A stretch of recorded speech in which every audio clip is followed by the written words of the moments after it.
আসসালামু আলাইকুম প্রিয় দর্শক, সবাই কেমন আছেন? চলে আসলাম গুরুত্বপূর্ণ আবহাওয়ার খবর নিয়ে। আগামী 72 ঘন্টার মধ্যে আঘাত আনতে পারে ঘূর্ণিঝড় রেমাল। এই ঘূর্ণিঝড় রেমাল কতটা শক্তিশালী হয়ে কোন দিকে সবচেয়ে বেশি আঘাত করবে তা আমরা আজকের ভিডিওটির মাধ্যমে দেখাবো। পাশাপাশি আগামী 24 ঘন্টায় কোন কোন এলাকায় বৃষ্টিপাতের সম্ভাবনা থাকছে। আজ রাতেও দক্ষিণের কিছু কিছু এলাকায় বিক্ষিপ্ত বজ্র বিদ্যুৎ সহ বৃষ্টিপাত থাকবে। বিশেষ করে দেশের দক্ষিণ পূর্ব অঞ্চলে, পাহাড়ি অঞ্চলে কিছুটা বিক্ষিপ্ত বৃষ্টিপাত কিন্তু চালু হয়ে গেছে এবং খুলনা এবং বরিশাল বিভাগের দু এক স্থানে রাতে বিক্ষিপ্ত বজ্র বিদ্যুৎ সহ বৃষ্টিপাত থাকবে। তবে আগামীকাল শুক্রবার 24শে মে নাগাদ দেশের উত্তরাঞ্চলে তুলনামূলক বৃষ্টির মাত্রা কম থাকলেও দক্ষিণের কিছু কিছু এলাকায় বজ্র বিদ্যুৎ সহ বৃষ্টিপাত থাকার সম্ভাবনা। তবে সবচেয়ে বড় খবর হচ্ছে এই ঘূর্ণিঝড় আগামী 26শে মে থেকে সরাসরি এই ঘূর্ণিঝড় আঘাত করতে পারে দেশের উপকূলীয় অঞ্চল দিয়ে। তো কোন দিকে আঘাত করবে এবং ঘূর্ণিঝড়ের ফলে বেশ কিছু এলাকায় শুরু হতে পারে মাঝারি থেকে প্রবল ভারী বৃষ্টি। গোটা বাংলার বেশিরভাগ এলাকায় মাঝারি থেকে ভারী বৃষ্টিপাতের সতর্কতা জারি করলো আবহাওয়ার বড় বড় মডেলগুলো। ইতিমধ্যে আমরা কিন্তু দেখতে পাচ্ছি আগামী 26শে মে থেকে বাংলার অনেক জেলায় হালকা থেকে মাঝারি এবং বজ্র বিদ্যুৎ সহ প্রবল বৃষ্টিপাতের সতর্কতা দিল আবহাওয়া অধিদপ্তর এবং আবহাওয়ার বড় বড় মডেলগুলো। তো এই মুহূর্তে যে আবহাওয়ার সর্বশেষ রিপোর্ট মূলত গ্লোবাল ফোরকাস্ট মডেল থেকে দেখা যাচ্ছে ঘূর্ণিঝড়টি কিন্তু সরাসরি উড়িষ্যা এলাকায় আঘাত করার সম্ভাবনা দেখা যাচ্ছে। এটি সরাসরি উড়িষ্যা এলাকায় আঘাত করবে অথবা এখানে পশ্চিমবঙ্গের উপকূলীয় অঞ্চলে আঘাত করবে। বাংলাদেশ এবং পশ্চিমবঙ্গের এই স্থানে মূলত আবহাওয়ার বড় বড় মডেলগুলো পশ্চিমবঙ্গের দিকে দেখা যাচ্ছে এবং আবহাওয়ার গ্লোবাল ফোরকাস্ট মডেল কিন্তু এটি আরেকটু এখানে এই যে দক্ষিণে সরে নিয়ে সরাসরি পুরী, ঘটক এই অঞ্চলে আঘাত করার একটি আভাস দেখাচ্ছে। তো এই দুই জায়গার মধ্যে এটি কিন্তু আঘাত করবে হয়তো এখানে অথবা এখানে হলদিয়ার দিয়ে, কলকাতার দিয়ে এবং সরাসরি দক্ষিণের উপকূলীয় অঞ্চল দিয়ে। যদি এটি এখানে আঘাত করে তাহলে ব্যাপক ক্ষয়ক্ষতি হতে পারে খুলনা, বরগুনা এবং এখানে অনেক অঞ্চলে। এটি উড়িষ্যা এলাকায় আঘাত করলেও এখানে প্রবল ভারী বর্ষণ থাকবে এবং সাথে প্রচণ্ড ঝড়ো বাতাস থাকবে চন্দ্রনগর, কলকাতা, হালদিয়া এবং খড়গপুর এই এলাকা জুড়ে, বরগুনা এবং বোলা, সরপেশম, তারপরে এখানে চট্টগ্রাম বিভাগের এখানে পশ্চিমের অনেক জেলায় এটি সরাসরি বৃষ্টিপাত ঘটাবে প্রচণ্ড আকারে এবং ঝড়ো বাতাস থাকবে ব্যাপক আকারে।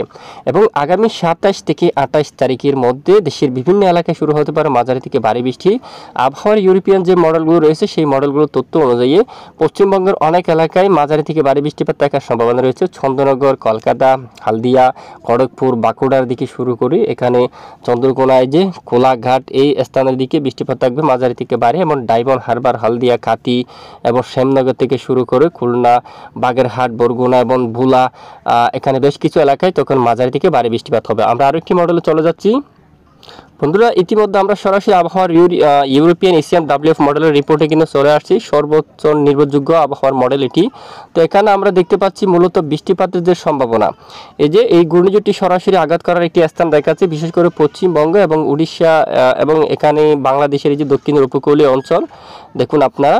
এবং এরই হাত ধরে বাংলার উপর শুরু হতে পারে মাঝারি থেকে ভারী বৃষ্টি। আগামী 26শে মে থেকে শুরু হতে পারে ভারী বৃষ্টি দক্ষিণের উপকূলীয় বেশ কিছু এলাকায়। তখন আমরা দেখতে পাচ্ছি এখানে খুলনা বিভাগের বেশিরভাগ এলাকায় শুরু হতে পারে বৃষ্টি। এরই মাঝে মংলা, মূলত খুলনা বিভাগের সবটুকু জেলা, বরগুনা, তারপর সুন্দরবন এবং এদিকে দেখুন মঠবাড়িয়া, জিয়ানগর, বাগেরহাট, তারপর পটুয়াখালী, জালকাঠি এবং দক্ষিণের চরপেশন, কলাপাড়া থেকে শুরু করে মির্জাগঞ্জ, তারপর বরিশাল বিভাগের অনেক এলাকা এবং লালমোহন, চরপেশন, ভোলা, ফেনী, মিরসরাই, সন্দ্বীপ, তারপর হাতিয়া দিকে, নোয়াখালী এইসব এলাকায় মাঝারি থেকে ভারী বৃষ্টিপাত থাকবে। আগামী 27 তারিখ সবচেয়ে বেশি বৃষ্টিপাতের সম্ভাবনা থাকবে দেশের উপর।